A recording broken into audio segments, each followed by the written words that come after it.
50 kama ilivyo katika Nahjul Balagha iliyoshereheshwa na Ibn Abi al-Hadid al-Mu'tazili.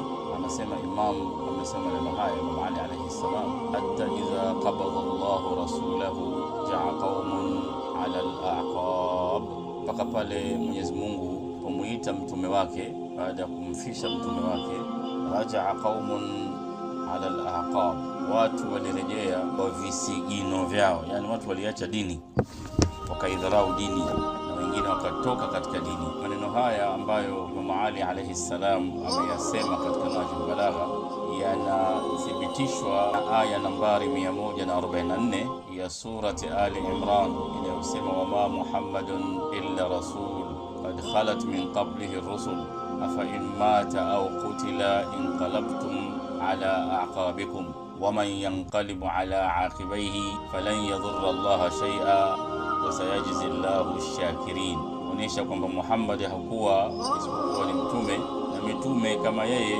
walikushapita wengi tu kabla yake. Fa in mata, kwa hivyo yeye atakapokufa au kutila au kuuawa, inqalabtum ala aqabikum, mtakwenda menyume kwa visigino vyenu, mtarudi katika ukafiri. Waman yanqalibu ala aqibaihi, kini atakayerudi katika ukafiri, falan yadhurra Allah shay'a, hatamdhuru Mwenyezi Mungu kwa jambo lolote. Wasayajizi Allahu shakirin, bali ataendelea kuwalipa wale ambao ni wenye kushukuru, yani wale ambao watabakia katika Uislamu.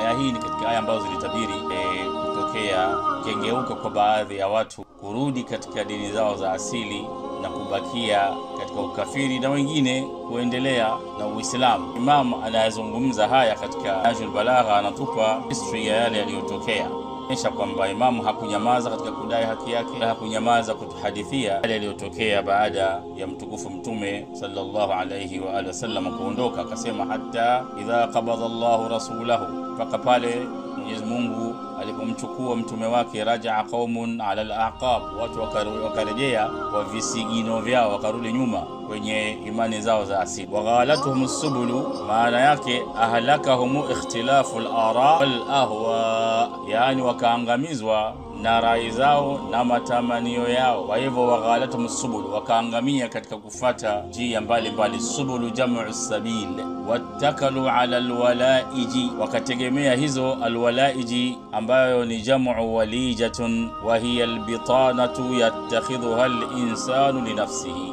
kile kificho au marafiki ambao anao mwanadamu katika nafsi yake. Wako wakategemea al-walaiji, watu ambao ni watu ambao waliopinda, kwa Kiswahili chengine, watu ambao waliokuwa